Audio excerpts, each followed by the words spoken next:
someone said, "Oh, do you want to come to a meeting for some drinks and nibbles and just meet some local businesses?" And I said, "Oh, yeah, okay." Didn't realise it was their AGM, and by the end of it, I'd signed up to be a committee member.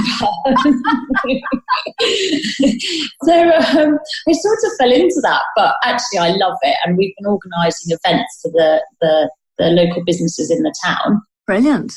And on top of that, in May this year, I set up my own networking event. Yes. And I did it because I'm part of a bigger networking group, which is great. We meet once a month, we have lunch, but it is quite costly. Mm-hmm. But, it's an investment. And I've also been to some very local networking events where we meet in cafes, and they are a bit of a coffee morning. Yeah. And while they were great, I wasn't getting much out of them. Mm-hmm. And so there just seemed to be a bit of a gap where, there wasn't really much in between the coffee mornings and the, very sort of structured, quite expensive networking groups. Yes. And so I just sort of put feelers out to a few of my friends who are in networking and said, "Oh, if I set one up in Devizes, which is my local town, mm-hmm. do you fancy coming along and supporting me and try and get this set up?" And they were like, "Yeah, great." So I what also frustrated me about these coffee morning networking groups is that they were in cafes. They were very noisy. Mm-hmm. You often had, there would be someone doing a spotlight, so a 10-minute presentation on their business, and you would have other punters of the cafe coming in and out the door. It was just a bit distracting. So I knew I wanted to do it in a dedicated room. So I managed to find a room in a hotel, a conference room, which held 14 people. And I thought, well, that's quite ambitious, but I'm going to do it anyway. Mm-hmm. I just charged those who came a couple of pounds, and they brought their own coffee. And the first month we were full, and then it's been running every single month. And this month just gone, we were at 16, so we sort of had to squeeze into this room, and I had 5 people on the waiting list. Wow. Yeah, so it's really grown successfully, and it's just such a lovely group. Yes.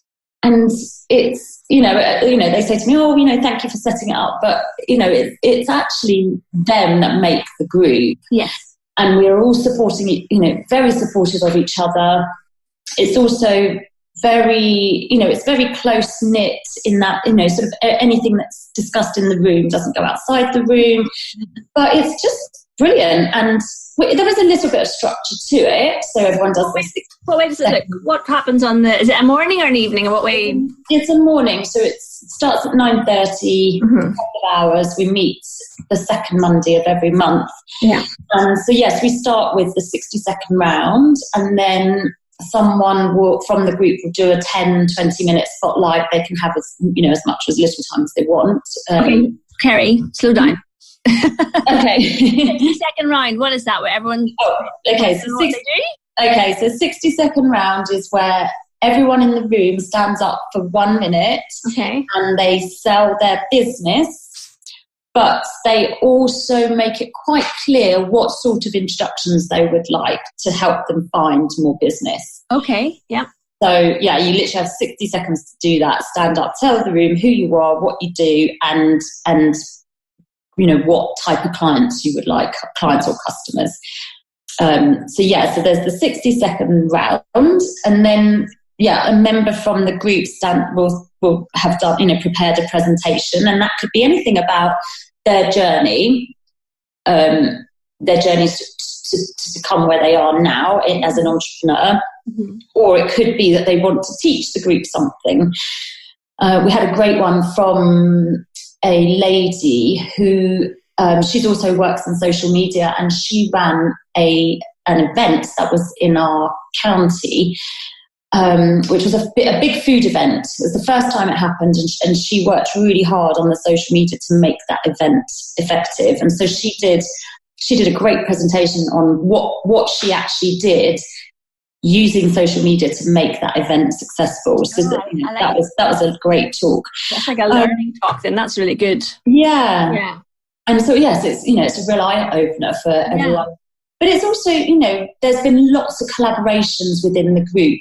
So, there's a videographer in our group, and he's been doing lots of videos for some of the smaller businesses. Mm-hmm. There's a photographer in our group. There's a graphic designer in our group. I know she's done some work. She did some work for this event that happened. So it's really nice. We're really sort of collaborating with each other. Mm-hmm. And I'm just this month looking at a bigger room now, because we've got about 35 people on the database. Mm-hmm. While they don't come every month, we are getting to a point where there's about 20 people who want to come. So we're going to look at a different venue, I think, or a different room, and hope that we can carry it on at a bigger scale. That's brilliant. I love it. And I love... so in 2019, I'm going to be setting up, I can't decide if it's monthly or bi-monthly meetup in Belfast. And I love what you're saying about having it in a quieter space is really good. I think it's important. One, to make people feel at ease when they are standing up doing their 60 seconds and, they are doing their spotlight, 10-minute presentation. But also it's just, because we also discuss, we have like a business surgery. So if someone's got an issue with their business, or they want to, just ask a question about something. Yes. We then bring it to the table. So you almost need to be in a secure environment to do that. Yeah. So in the cafe, that's just not. No. You can't do it. Imagine you were standing up for the business surgery talking about an awkward client and they walked in to get a cappuccino. Yes, exactly. Yes. But also it was the noise as well. It just wasn't great to be in a cafe trying to, discuss your business. That's brilliant. So for the business surgery, do they send in like questions in advance, and do you pick one, or how does that work? No, I usually just put it to the table if anyone's got a question. I actually gave a lady quite a long slot for the business surgery, because she's setting up her own chocolate business. Mm-hmm. She had loads of questions about branding, about positioning, about packaging. She was looking at certain suppliers. So she had a good, I think it went on for like 10, 15 minutes, because it was so interesting. We were all...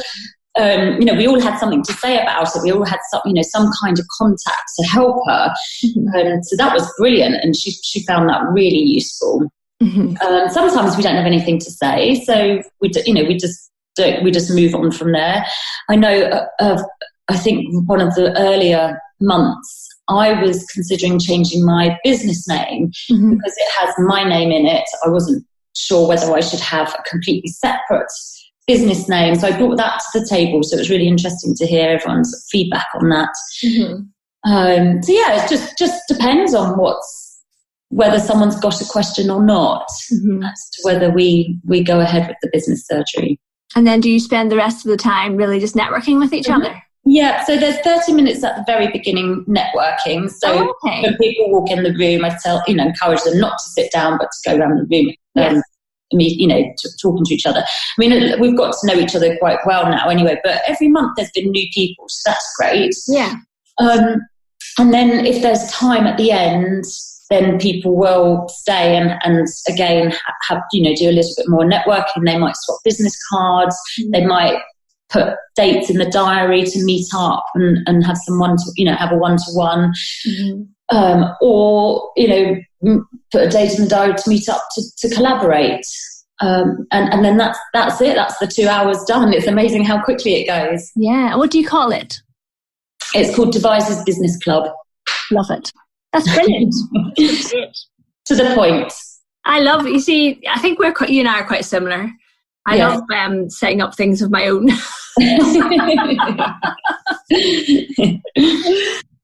Devices Business Club. Brilliant. Kerry, what would you say, if you look back at your business and to where you are now, what would you say has been the biggest challenges that you've found in your business? There's lots of challenges. I find time management, certainly when I first graduated from the Digital Mums course, I would say time management was my biggest challenge because I was working for this new brand and I wanted it to be a success. So I was so determined to make it work. And I'd priced for 5 hours a week. I think when I actually tallied it up, I think I was working between 10 and 15 hours a week. We don't do that, sure we don't. We don't actually keep track of how to spend on things. No, and I just wanted to do really well for them. Yeah. So, and I've since learned that I've got to be. I just cannot do that. I've got 6 clients now at the moment. With 2 more hopefully coming on board soon. Wow! I have to be really strict with my time. Yes. And just like, a solicitor and accountant charge by the minute, whatever, I'm not going to be that strict. But I do need to be realistic and think, right, you can't do that in that time. So if they want that done, I'm going to have to sort of say, I can do that, but that has to be a separate project. Whereas before I was saying, yes, I can do that. I can do everything. So I was photographing products. I was going out doing sort of photo shoots for them, not the official photo shoots, but just to use on social media. Yeah. And I was doing all sorts. Fine, Kerry. Though, when you do that, I mean, you're not. If they hired you for 5 hours a week and you ended up really doing 10 or 12, they don't appreciate it. No. I mean, they were very good when they found out that I was working those hours. The marketing director who I was direct contact with, she did say, you must bill for this. Good. So, they were very good. And I absolutely loved working for them. And they did offer me a full-time job, but it was working in London 2 days a week. And which it was quite a varied role. It was looking at all the marketing, which I just didn't want to go down that route again. So I wanted to stay with what I'd learned. Very sensible. In terms of, so when I was a social media manager, I find it quite hard doing my own social media. Oh, so do I. I was about to say, do you find that days go past and you've forgotten to post on your own account? Yes. Yeah.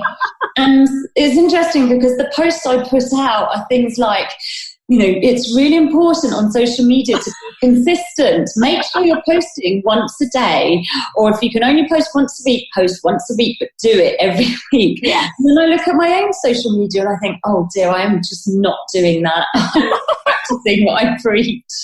But it is the last thing I think about, which is wrong. But by the time I've done all my clients' social media, I just think, now I've got to do mine. Yeah. Do I really have to? I'll do that tomorrow. I hire someone to do mine for me. Okay, you outsource to you. That's a good idea. Yeah. Oh dear. What do you think has been the best thing about working for yourself, Kerry? Well, for me, it's the flexibility. I have 2 children. I knew I cannot work Monday to Friday, 9 to 5, because I would miss out on so much with them. And so working for yourself, it just, it gives you such great flexibility. Yeah. I can work whenever I want to. I can, choose whenever I have a day off, if ever that happens.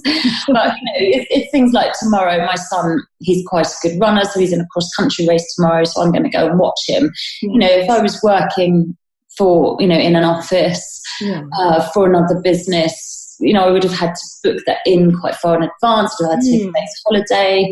Whereas I know I can just work in the morning, go to his cross country event, come back, finish, complete work in the evening. Yes. So I would say the best thing about working for yourself is if you're a parent, having that flexibility. Definitely. No, I agree.